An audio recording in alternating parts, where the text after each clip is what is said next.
All right, Jesse on Fire, welcome back to the channel. So we're going to talk about Derrick Lewis because if this story does not put a smile ear to ear on your face if you are a Derrick Lewis fan, then I don't think that you understand what has happened in the last few months and last Saturday specifically relating to what Derrick Lewis's financial situation is going to be very shortly. And listen, I'm going to be the first one to say this. I think that after Saturday, I think I can say that the UFC is cursed when it comes to Francis. I don't understand what is happening.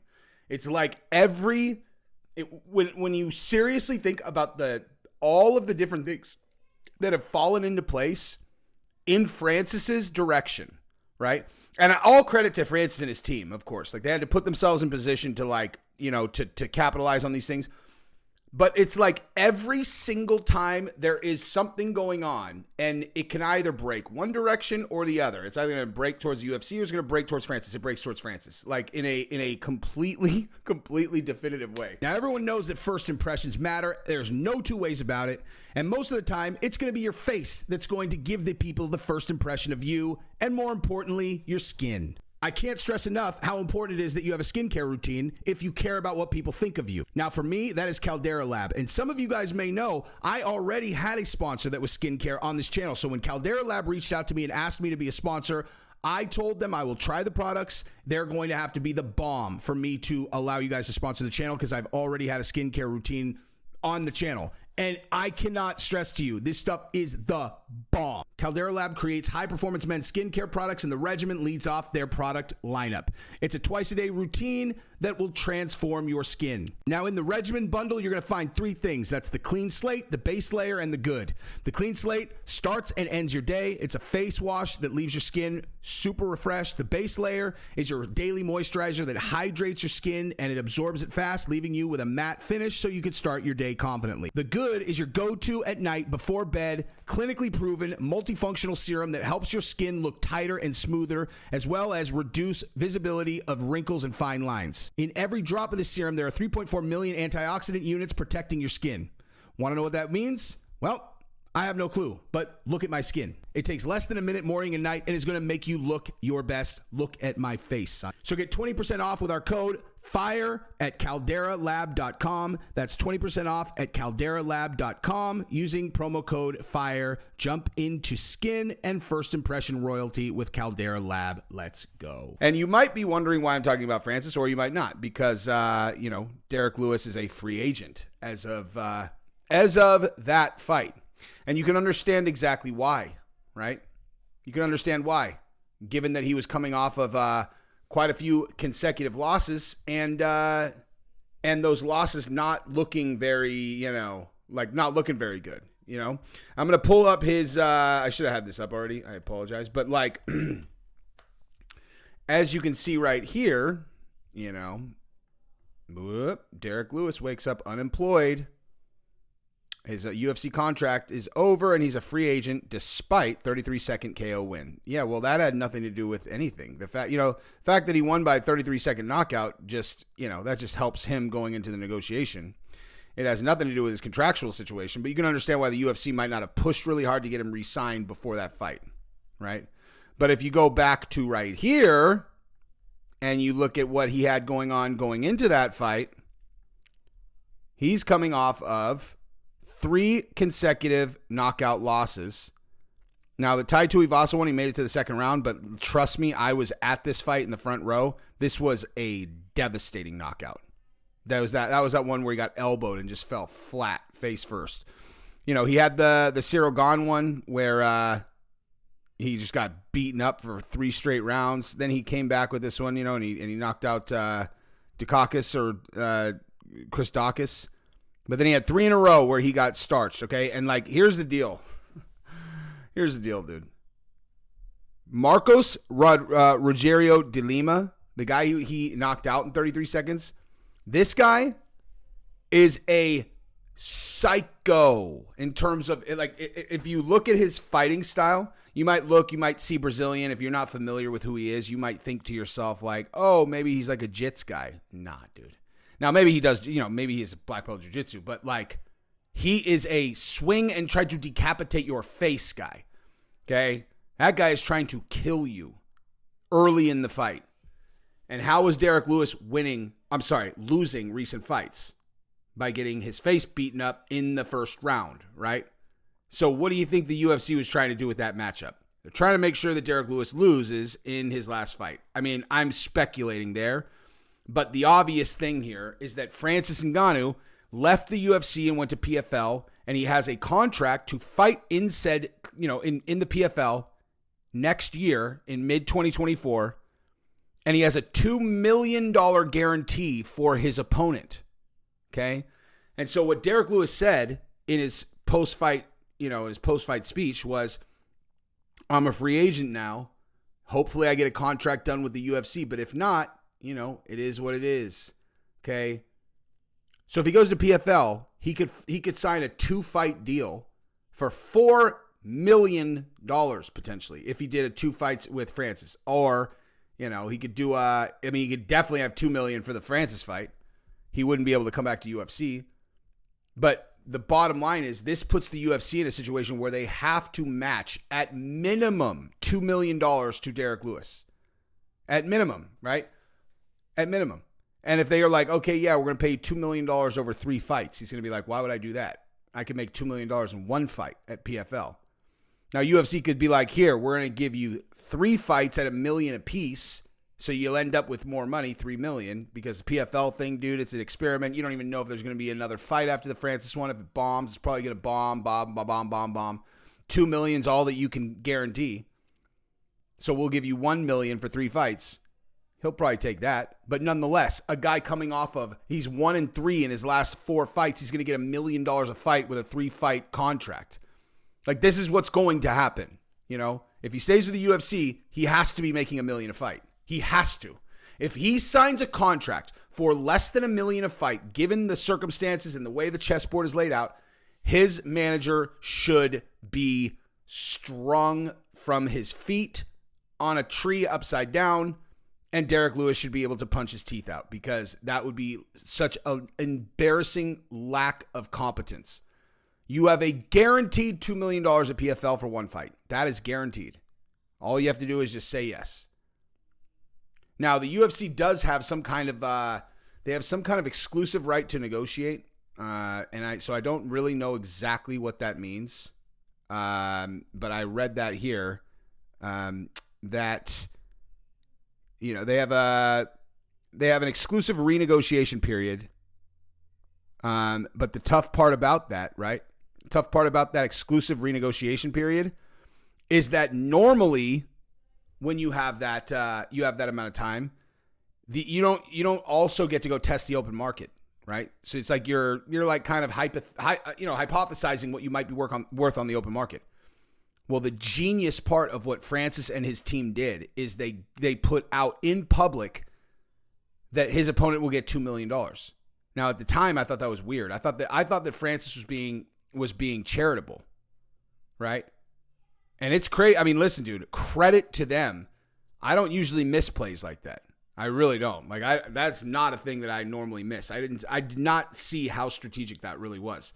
Just because Francis had talked so much about fighter health care and all of these things that seemed very altruistic, And so I just didn't see it when it was like, and he negotiated a $2 million purse for his opponent. I just was like, what? Like, what if it's someone who's not that, you know what I mean? Like, what does he care about what his opponent gets paid?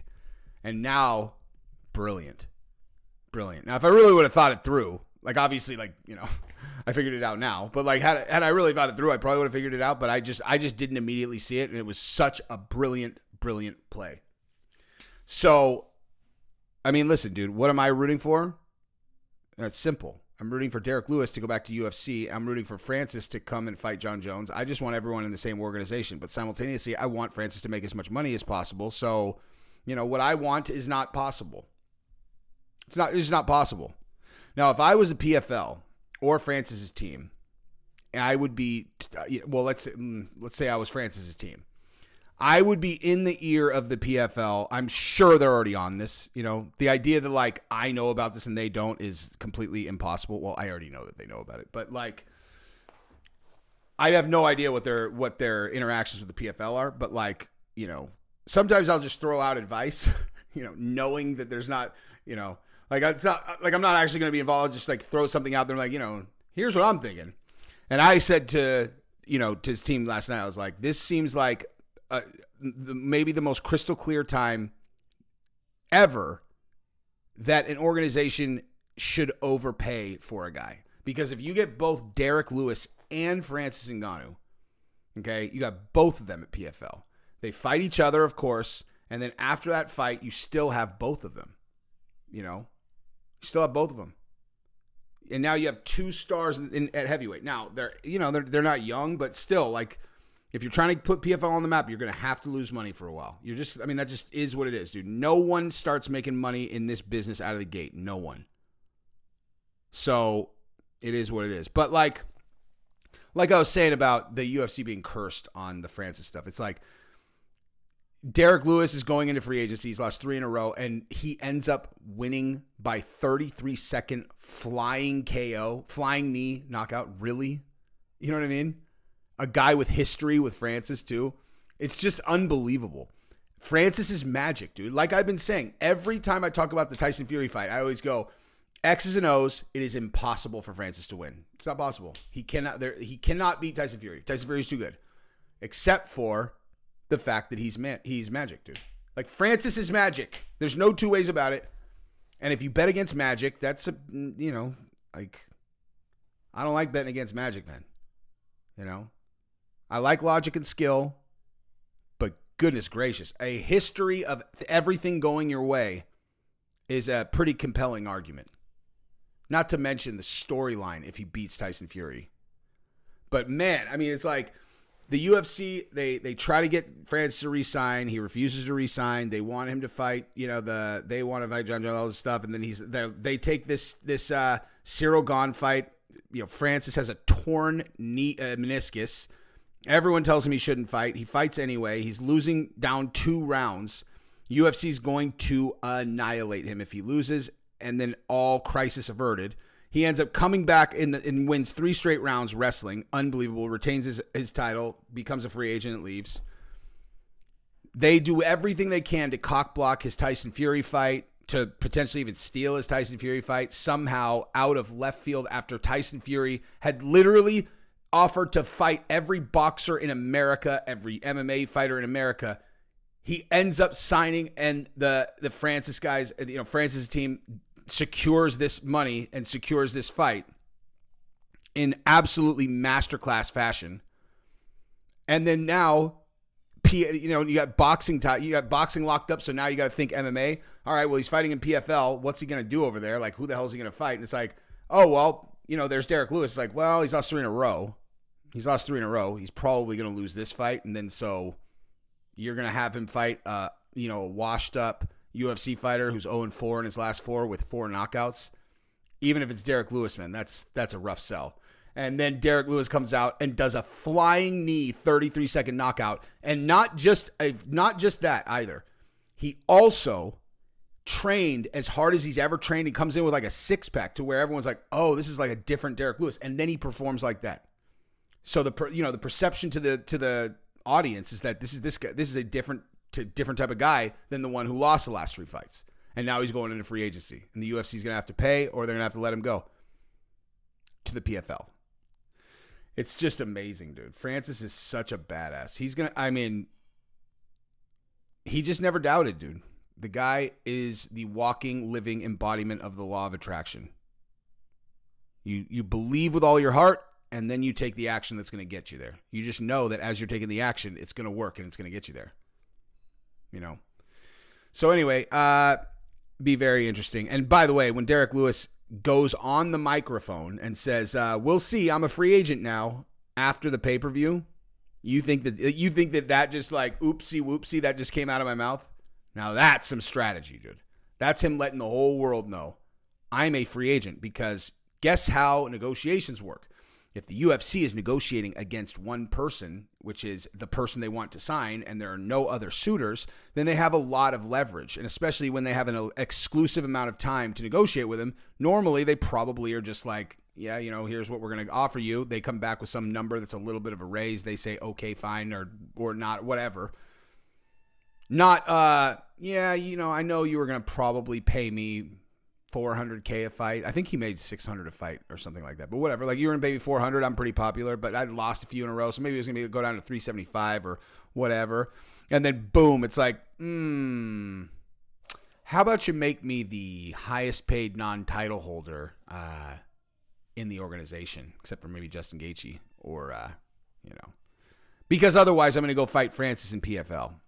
Now, do I think that a Derrick Lewis and Francis Ngannou fight is going to change the MMA landscape? They do a fight in PFL. Does it change the landscape? No, not at all. I don't. I am not a believer in that vision. If PFL is going to really make a huge dent, it's definitely not going to come on the back of one event. That just won't happen.